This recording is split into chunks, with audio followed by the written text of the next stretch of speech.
Star news Marathi, नवे पाऊल नवी दिशा. हा कॅनल ज्या भागातून जातोय त्या परिसरातील लोकांना सुद्धा माझी विनंती आहे की असं काही लहान मुलाचं बॉडी किंवा काय संशयास्पद काही माहिती मिळाली तर ताबडतोब पोलीस स्टेशन किंवा आळसण ग्रामस्थांशी किंवा माझ्याशी संपर्क साधावा, पोलीस पाटील आळसण यांची संपर्क साधावा अशी विनंती करतो.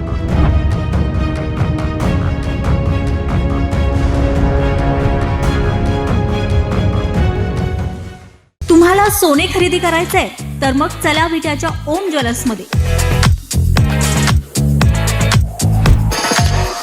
विट्यातील प्रथमच सोन्याचे 100% BIS 916 hallmark jewellery showroom, HUID प्रमाणित सर्व दागिने, सोने तारण कर्ज योजनाही सुरू. तर मग एक वेळ अवश्य भेट द्या. आमचा पत्ता ओम ज्वेलर्स, सराफपेठ, बँक ऑफ महाराष्ट्र समोर विटा. संपर्क श्री भगवान ढमाले गार्डीकर, डॉक्टर विशाल शिंदे मोराळे. तुम्ही आपल्या कार्यक्रमासाठी हॉल शोधताय तर मग आपल्या सेवेसाठी खानापूरमध्ये सज्ज आहे कौतिका पॅलेस बँक्वेट हॉल खानापूर. लग्न समारंभ, साखरपुडा, बारशे, वाढदिवस, डोहाळे जेवण, मीटिंग, सेमिनार, भव्य हॉल, लॉन, गार्डन, निसर्गरम्य परिसर, भव्य पार्किंग आणि एकदम प्रशस्त ठिकाण. आमचा पत्ता बलवडी रोड खानापूर. संपर्क ऋषिकेश गायकवाड 9730 1300. मी पोलीस पाटील आळसण.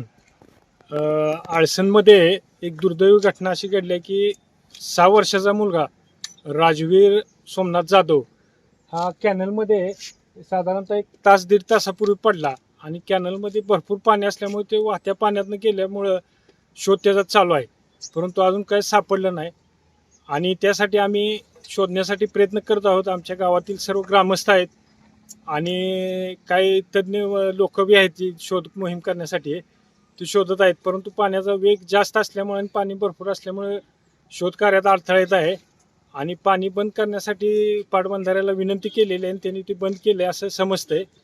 तरी काही आणखी माहिती मिळाली तर आम्ही पोलीस स्टेशनला कळवलेलं आहे त्या संदर्भात आणि शोध घेण्यासाठी सर्वजण प्रयत्न करत आहोत. गावात अत्यंत दुर्दैवी अशी दुःखद घटना घडली. सोमनाथ बाळू जाधव या शेतमजुराचा पहिली इयत्तेत शिकत असणारा एक 6-7 वर्षाचा मुलगा आता आपण इथं समोर बघू शकताय. 1-1.5 तासापूर्वी साधारण 8:45च्या दरम्यान या आळसंद बलवडी रोडवरच्या पुलावरून वाहून गेला. आता खरं वास्तविक पाहता पालकांनी सुद्धा या दक्षता घ्यायला पाहिजेत, परंतु या 2-2.5 वर्षात आमच्या आळसंद गावामध्ये याच कॅनलमध्ये आणि याच परिसरामध्ये 7 ते 8 घटना अशा दुःखद झालेल्या आहेत.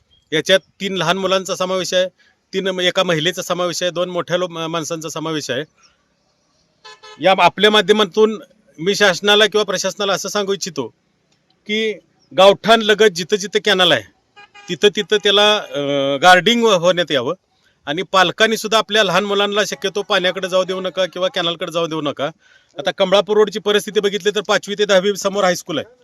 श्रीनाथ हायस्कूलला जाणारे मुलं त्याच रोडने जाते येतात. तो तर एकदम डेंजर झोन आहे. त्या झोनला सुद्धा गार्डिंग होण्याची आवश्यकता आहे. ते सुद्धा गार्डिंग प्रशासनानं करावं आणि भविष्यात होणाऱ्या हानी किंवा या घटना त्या टाळाव्यात. आता सकाळपासून गावातील बरीचशी मंडळी, मग सरपंच असतील, पोलीस पाटील असतील, इतर कार्यकर्ते गावातले असतील, गावातली तरुण मंडळी असतील, सकाळपासून साधारण 7 ते 8 किलोमीटर चिखलकोट हद्दीपर्यंत शोध मोहीम आमची वैयक्तिक चालू आहे. अजून प्रशासनानं काय याची दखल घेतली नाही किंवा प्रशासन कुणी इथं हजर झालं नाही, परंतु एक निष्पाप जीव कोणाच्या तरी निष्काळजीपणामुळे, भले पालकांच्या असेल, शासनाचे असेल किंवा आणि कोणाचे असेल, एक निष्पाप जीव गेला आणि तो गेलेला जीवन त्या कुटुंबाची झालेली हानी कशानंही न भरून निघणारी आहे.